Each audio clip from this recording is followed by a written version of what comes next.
kami dari kelompok RBL 1 TPB 3 akan menjelaskan tentang penerapan hukum Bernoulli pada tabung pitot.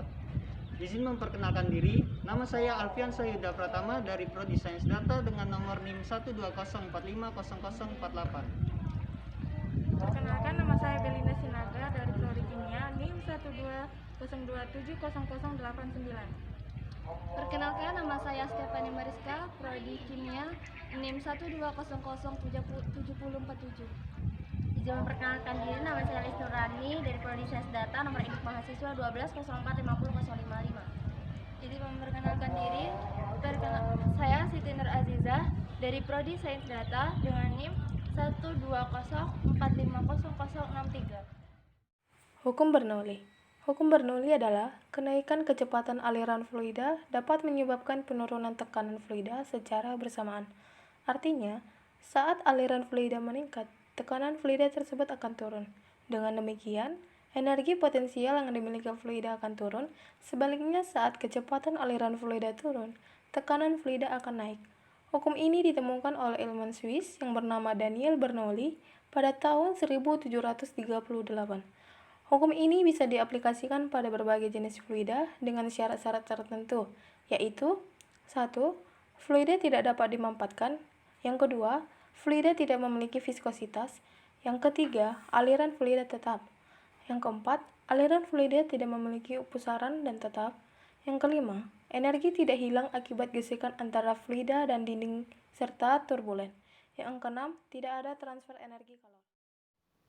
Persamaan hukum Bernoulli yaitu P1 plus setengah rho V21 plus PG H1 sama dengan P2 plus setengah rho V22 plus PG H2, yang mana penjelasannya adalah P sama dengan tekanan Pascal, rho sama dengan massa jenis fluida kilogram meter kubik, V sama dengan kecepatan fluida meter per sekon, G sama dengan percepatan gravitasi yaitu 9,8 meter sekon kuadrat, H sama dengan ketinggian M.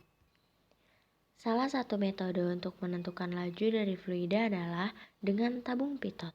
Tabung pitot atau manometer merupakan alat yang digunakan untuk mengukur kecepatan aliran fluida.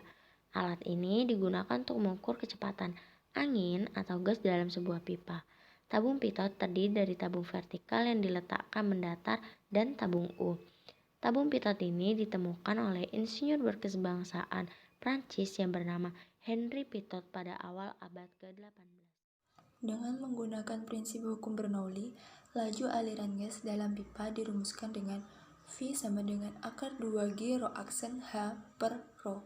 Keterangannya, V sama dengan laju aliran gas, satuannya meter per sekon, rho sama dengan massa jenis gas yang mengalir dengan satuan kilogram per meter kubik, rho aksen sama dengan massa jenis cairan manometer, satuannya kilogram per meter kubik, H sama dengan selisih ketinggian dua cairan manometer dengan satuan meter, dan yang terakhir G sama dengan percepatan gaya gravitasi, satuannya meter per sekon kuadrat.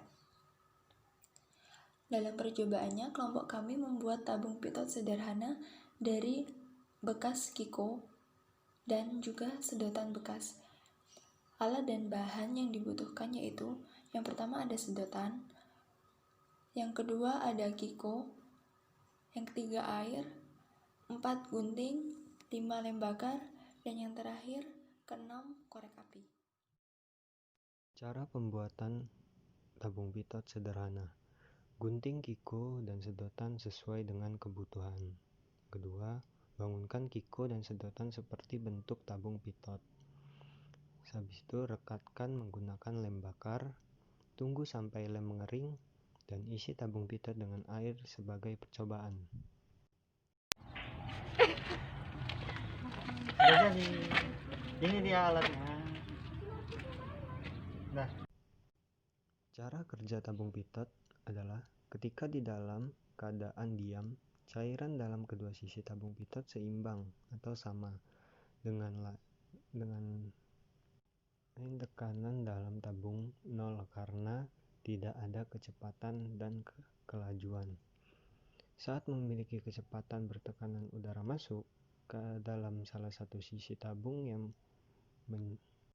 menyebabkan tekanan dalam tabung berubah dan ketinggian antara kedua sisi tabung memiliki perbedaan.